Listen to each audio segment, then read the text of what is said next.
मैंने तमाम जो है ऐसे मलिन बस्तियां हैं, जो आसपास झुग्गी झोपड़ियां हैं, मैंने गरीब ऐसे लोग हैं मैंने देखा कि जिनके तन पे जो है कपड़े नहीं हैं, 2 वक्त की रोटियां नहीं मिल पाती थी। क्योंकि हम जब मित्रों के साथ आया करते थे तो जैसे होता है ना, मौज मस्ती करते हुए आना, कभी नदी किनारे खड़ा होकर सेल्फी लेना, तो इसी दौरान जब हम देखा करते तो अपने आप को एक छेप महसूस करते थे कि हम लोग एक मिडिल फैमिली से हैं, हम लोग को सब कुछ मिलता है। लेकिन आज भी अभी हमारा देश बहुत पीछे है। अगर इनको मुख्य धारा में लाना है तो हम लोगों को एक हमारी तरह ही लोग अगर बढ़ चढ़ के अगर आगे नहीं आएंगे तो फिर इनके समस्याओं का निदान नहीं होगा। नमस्कार, व्यक्ति विशेष देख रहे हैं आप। मैं हूं आपके साथ आदित्य त्रिपाठी।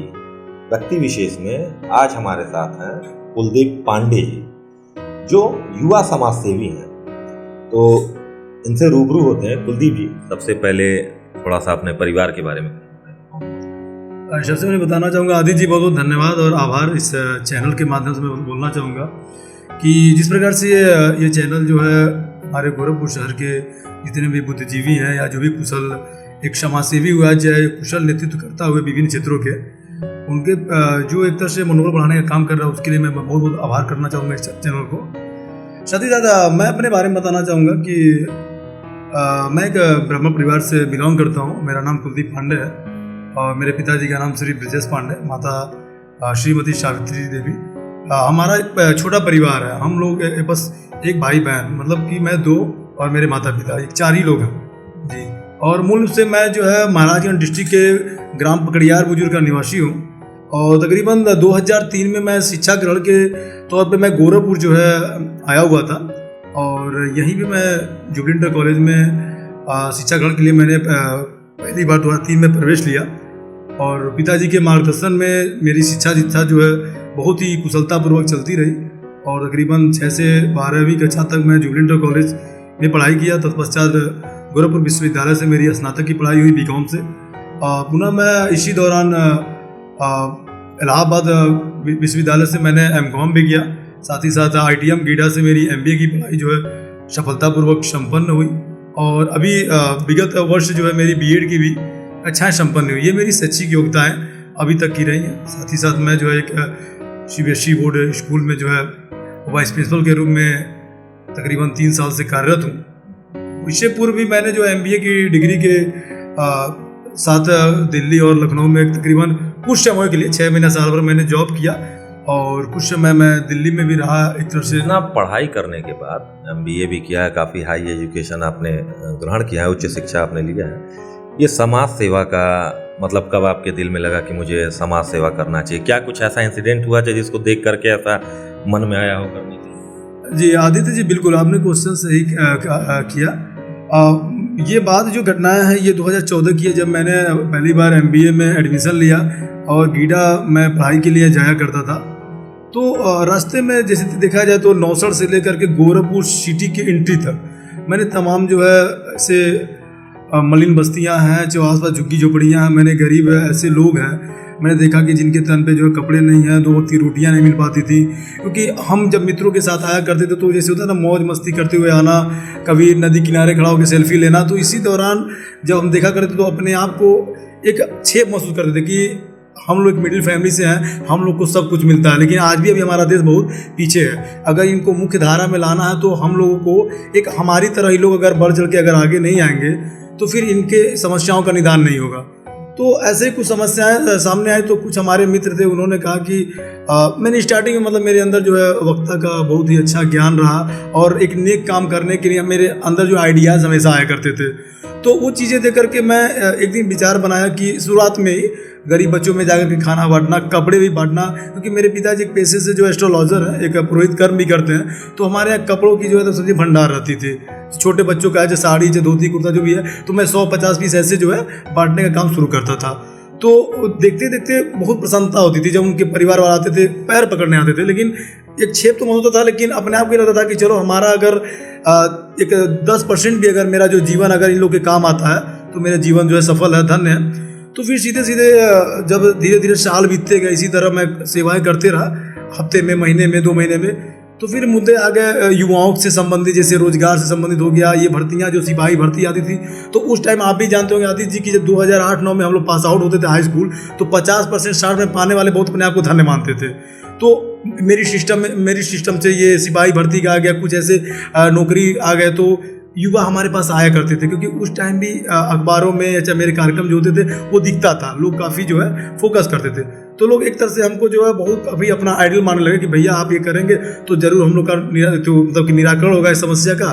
तो धीरे धीरे एक युवाओं का समूह हमने बनाना शुरू कर दिया, और एक तरह से धरने पे भी बैठना शुरू कर दिया कि भाई युवाओं का साथ मिले, युवाओं की समस्याओं का निराकरण। और करते करते फिर एक मन में मेरी समाज सेवा का ऐसा मतलब वो है, क्योंकि ये सीख जो मेरे पिताजी से मिला।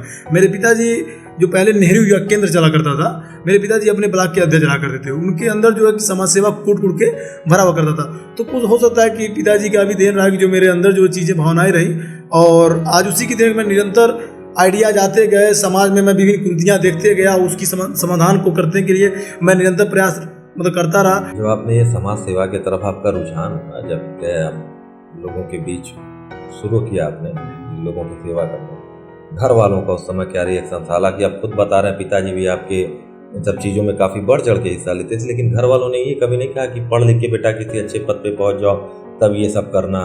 घर वालों का उस समय क्या है? मैं बताना चाहूँगा आदित्य जी कि ये बात सही है कि फर्स्ट ऑफ ऑल तो सबसे पहले ये बात करूँ, परिवार वाले कोई नहीं चाहे कि लड़के को इतना पढ़ा लिखा करके मैं जो है अब जान ही रहे कि हायर एजुकेशन डिग्री MBA की पढ़ाई हुई 5 लाख 4 लाख आजकल लगता है। नॉर्मली अगर देखा जाए अपनी सिटी में बात कर रहा हूँ, बाहर तो करीब 10-10 लाख भी चला।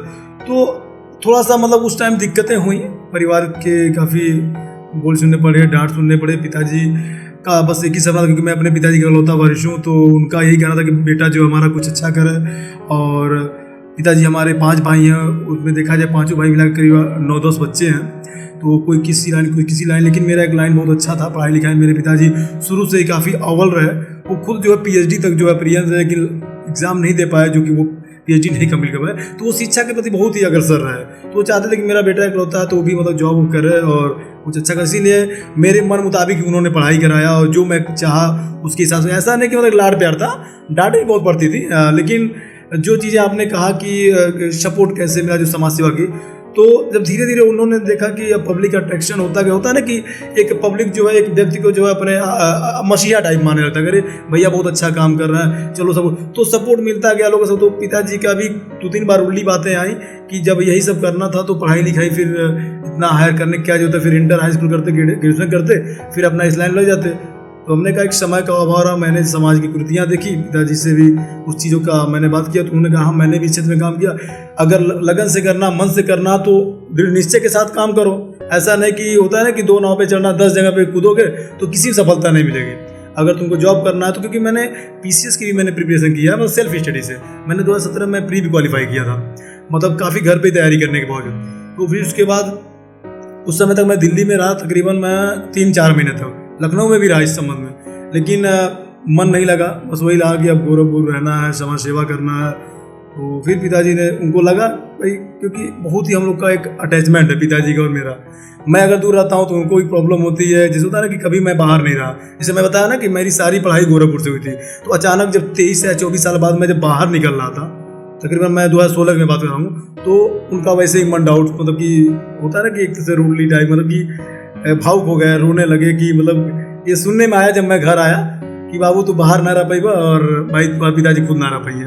तो फिर ऐसी सी बातें आई, तो फिर मुझे छोड़ना पड़ा, और फिर मैं अपना गोरखपुरी पूरी अपनी तैयारी भी किया, जॉब भी यहीं किया, और साथ ही साथ अब परिवार का भी काफ़ी अट्रैक्शन रहा। कोरोना काल में भी आप लोगों के लिए भोजन वगैरह की व्यवस्था आप कर रहे थे, वो कहाँ से, मतलब घर वाले खुद आप लोग मिल के बनाते थे, कैसे वो बना के बांटते थे? जी, मैं बताना चाहूँगा कि तमाम गोरखपुर में ऐसे बहुत ही कुशल सामाजिक कार्यकर्ता लोग हैं जो संगठनात्मक विचारों से भी और सिर्फ अपने सहयोग से भी करते आ रहे थे। तो तकरीबन सब लोग जानते हैं कि बीच में एक ऐसा सिचुएशन आ गया कि सभी लोग भयावह स्थिति में आ गए कि घर से बाहर नहीं निकलना। मेरी फैमिली भी ने मुझे रोका, क्योंकि सब लोग जानते थे कि थोड़ी सी अगर लक्षण आ गए तो प्रॉब्लम क्रिटिकल, क्योंकि मैं बहुत ज़्यादा मैं फील्ड में रहा करता था कोरोना काल में भी, लेकिन मैं करीब 27 डेज में घर में रहा। तो फिर कुछ ऐसे समाज सेवी हैं जो होता है ना कि एक कटु वचन टाइप में कि अरे बहुत से ऐसे समाज सेवी हैं जो डेली अखबारों में छपते हैं, अच्छा काम का संगठन चलाते हैं, हजारों कार्यकर्ता हैं, लेकिन बाहर नहीं निकलना है। तो एक हमारा शुरू से ही जज्बा रहा, मैं निस्वार्थ भाव से करता हूँ, सामर्थ्य अनुसार करता हूँ। कोई ऐसा नहीं कि मुझे गवर्नमेंट से अनुदान आ रहा है, चाहे किसी का मुझे सपोर्ट मिला है, चाहे पॉलिटिकल सपोर्ट मिला है, ऐसा कुछ नहीं। मैं बता रहा हूँ ना कि मैं अपने जो मेरा आय का जो 10% भाग है, मैं उस चीज़ से मतलब मैं समाज सेवा कार्य में लगाता हूँ। तो जब मुझे ऐसा लगा कि काफ़ी लोग कर रहे थे, होता है ना कि चलो मेरे मन में इच्छा है, मैं निरंतर करता रहता था हमेशा 10 दिन 15 दिन पे, कोरोना काल से पहले भी करता रहा, कपड़ा बांटना, खाना बांटना, और ये जब भी मतलब बाढ़ ग्रसित क्षेत्र वहाँ बांटना, शिक्षा प्रदान करना। और मैं एक चीज़ और बताना चाहूँगा बीच में आदित्य जी कि मैं विगत 8 वर्षों से अपना जन्मदिन समाज सेवा के क्षेत्र में मनाता हूँ। जैसे गरीब बच्चों में जाके भोजन वितरण कर देना, कपड़ा बांट देना, एजुकेशन से संबंधित जो है जो पठन पाठन सामग्री का वितरण कर देना, ये मैं निरंतर करता हूँ, जिसकी प्रमाण मेरे पास जो फोटोग्राफ या पत्र जो भी अखबार है वो है।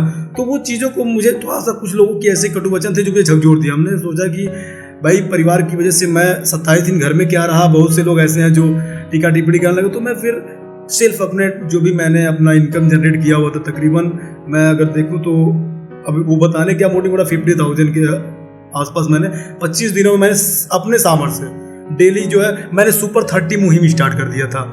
कि हमने कहा कि मैं एक ही बैग 150 को तो डेली में बांट नहीं सकता हूँ, और एक ही जगह तो मुझे बांटना नहीं है, क्योंकि विभिन्न क्षेत्रों में गोरखपुर में काफ़ी ऐसे मलिन बस्तियाँ हैं, चाहे जरूरतमंद लोग हैं, चाहे जो हॉस्पिटल में उनके परिजन आते हैं, क्योंकि उसमें दुकानें भी चाय नाश्ता पानी का सब बंद रहता था।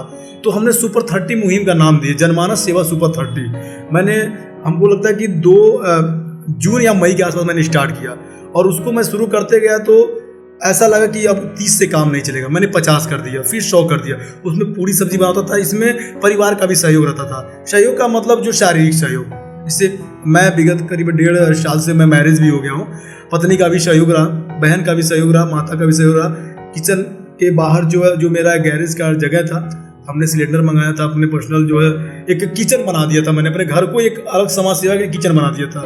वहाँ पे कभी 30, कभी 50, कभी सैकड़ों जो है पैकेट भोजन बना करके मैं जो है जनमानस में, कभी बस स्टैंड के पास, कभी झुग्गी झुपड़ियों में, कभी सदर हॉस्पिटल में, ऐसे तकरीबन हमको लगा 20-25 ऐसे चिन्हित जगहों पे हमने सामर्थ्य अनुसार अपने सहयोग से, कुछ हमारे हित में दोस्त जब देखे, जब 2-4 बार कहे बहुत अच्छा पुनीत कार्य कर रहे हैं, तो उनके द्वारा भी कुछ सहयोग जो आए, जिसको मैं मैं उनके प्रति आभार व्यक्त करता हूँ कि कम से कम हमारे देखने से उनके मन में भी समाज सेवा का भाव आया, और मुझे बहुत प्रसन्नता होती है। मेरे कुछ ऐसे प्रोफेसर्स भी हैं जो है मेरे MBA के थे, वो इसमें इलाहाबाद में है, और बनस्थली जो है कॉलेज है, वहाँ के प्रोफेसर लोग, उन लोगों ने भी सहयोग किया, बस अपने फ़ोन करके, कुलदीप बाबू कितना खर्चा आता है, कैसे आप करते हो। हमने कहा सर अभी तो मेरा ही सहयोग रहता है, सामर्थ्य अनुसार, ऐसा नहीं कि मैं बहुत बड़ा धनासेठ हूँ कि मैं अपने मन से सारा जो है जितना आपसे हो पाता है आप समाज के लिए मैं वो करता रहता हूँ। अच्छा, जैसे आप राजनीति में, समाज सेवा तो खैर आप करते ही हैं, राजनीति में भी आप काफ़ी सक्रिय रहते हैं जी। आपने एक राजनीतिक पार्टी भी बना रखी है, वो क्या थोड़ा सा? जी। जैसे मैं बताना चाहूँगा आदित्य जी की विगत दिसंबर माह में 2020 दिसंबर माह में कोरोना का उस टाइम थोड़ा सा अप डाउन चल रहा था, काफ़ी फ्रीडम थी। तो 6 दिसंबर को मैंने एक नई पार्टी थी, विगत 4 वर्ष पहले ही वो गठित हुई थी, भारतीय आवाम एकता पार्टी, जो आवाम को लेकर चलती थी, एक ज़मीनी स्तर के मुद्दों को लेकर चलती थी, जिसमें हर वर्ग के लोगों को एक समान वरीयता देना, आरक्षण को समाप्त करना, VIP व्यवस्था को खत्म करना, कृषि क्षेत्र में जो है उत्कृष्ट कार्य के लिए बढ़ावा देना, गवर्नमेंट से जो है विभिन्न मुद्दों पे बढ़ चढ़ के जो है अपनी बातों को रखना। इस संबंध में माननीय कौशल पांडे जी हैं, जो उसके राष्ट्रीय अध्यक्ष मुख्य पार्टी के, उनके नेतृत्व में जब उन्होंने हमारी पहचान फेसबुक के माध्यम से जाने, तो हमारे अंकल जो है रमेश पांडे जी उस पार्टी के प्रदेश के मुख्य पार्टी के सचिव रहे। तो उनसे कहा गया कि रमेश जी उसमें कोई फ्रेंड है आप में कुलदीप पांडे नाम से, क्या आप उनको जानते? तो उन्होंने कहा मेरा भतीजा है। तो उनके मैं देख रहा हूँ फैन फॉलोइंग अच्छी है उनकी, डेली बाई डेली कुछ न कुछ से बाइट्स आते हैं, अच्छे काम करते हैं, समाज सेवा करते हैं, और क्या वो पार्टी में आना चाहते हैं। तो हमसे अंकल ने प्रस्ताव रखा, क्योंकि मेरे अंकल से मेरी ट्यूनिंग मेरे पिता के समान ही है, मैं पिता को और उनको एक बराबर ही समझता हूँ, क्योंकि दोनों लोग मेरे लिए आदर्श हैं, मैं हमेशा मानता रहा हूँ। तो उन्होंने एक बार कहा, उन्होंने कहा कि देखो नई पार्टी है और तुम्हारा जो अहदा पार्टी संगठन में, क्योंकि तुम ऑलरेडी एक संस्था चलाते हो और उसके संचालक और अध्यक्ष हो, तकरीबन काफ़ी जिलों में तुम्हारे हजारों कार्यकर्ता हैं, तो तुम इसमें जुड़ोगे तो तुम्हारे अहदे भी अच्छे रहेंगे। और वो तो स्टार्टिंग में उन्होंने प्रदेश कार्यकारिणी में देने का विचार बनाया। हमने कहा सर देखिए मैं बहुत ही यंग तो नहीं हूँ, अभी 27-28 मेरा एज है, मुझे यूथ दे दीजिए। तो उन्होंने कहा यूथ नहीं गठन किया हूँ, लेकिन मैं आपकी वजह से एक नया यूथ का गठन करता हूँ और तकरीबन बहुत से लोग जो है 35 से वेलो हैं वो सब यूथ में चले जाएंगे। तकरीबन लाखों की संख्या में जो यूथ जो है इधर पूर्वांचल के जितने भी मतलब जिले हैं उससे जुड़े हुए हैं। तो उन्होंने मुझे यूथ का राष्ट्रीय अध्यक्ष जो है युवा मोर्चा का मनोनीत कर दिया यहाँ पे प्रेस क्लब में। तो मैंने उसी दौरान जो 25 से 30 लोगों को लेकर के मैं ज्वाइन किया था। तो उस टाइम भी प्रेस वालों ने मुझसे यही पूछा, कुलदीप जी आप एक ऐसे समाज सेवी हैं, करीब 7 सालों में आप काफ़ी यहाँ पे शहर में नाम कमाए, तो आप राजनीति में क्यों जा रहे हैं? तो हमने कहा देखिए राजनीति भी एक ऐसा प्लेटफॉर्म है कि मुझे ऐसे बड़े बुद्धिजीवियों से मिलने का ही मौका मिलेगा और बड़ा प्लेटफॉर्म मिलेगा मुझे, जहाँ पे मैं अपनी समाज सेवा को और डेवलप कर सकता हूँ। ऐसा नहीं कि राजनीति केवल एक निगेटिव वे में ही हम देखें, हमको सकारात्मक दृष्टिकोण, मैं राजनीति अगर उसके थ्रू भी मैं अगर कुछ करता हूँ तो मैं सकारात्मक दृष्टिकोण से समाज सेवा को ध्यान में रख करके मैं वो काम करूँगा। तो इसलिए मैंने राजनीति के क्षेत्र में भी कदम रखा हुआ है, लेकिन मेरा अभी प्लान चुनाव लड़ने का नहीं है।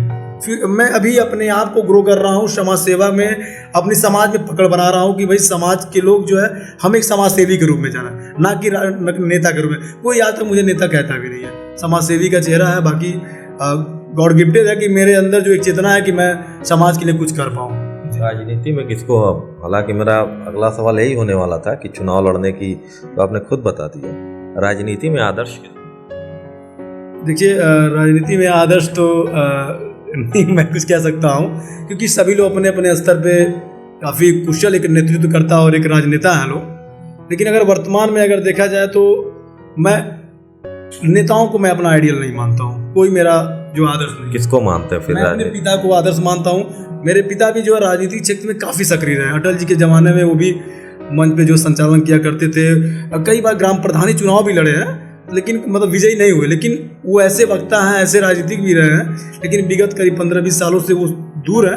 लेकिन एक जब संगठन चला रहा है विद्युत महासंघ, तो उसमें भी उनकी छवि दिखती है। तो मेरे लिए गॉड कहिए या मेरे प्रेरणा स्रोत कहिए या आदर्श कहिए, मेरे पिता ही हैं। मैं किसी राजनेता को अपना आदर्श नहीं मानता हूँ, और मैं मानता भी तो स्वामी विवेकानंद जी, क्योंकि मेरे संगठन का जो लोगो है, भारतीय युवजन कल्याण समिति नाम जो संस्था मेरी है, उसके विवेकानंद जी मेरे लोगो हैं, मतलब लोगो मैंने उनको रखा हुआ है। तो बस ये दो हमारे लिए चाहते हैं। जो अगर राजनीतिक दृष्टिकोण से देखा जाए या शैक्षिक दृष्टिकोण से, तो उसमें मेरे रमेश अंकल का नाम आता है, रमेश पांडे जी का। और शैक्षिक जो मेरे गुरु हैं वो डॉक्टर अभिषेक त्रिपाठी हैं, जो मेरे ITM के प्रोफेसर हैं।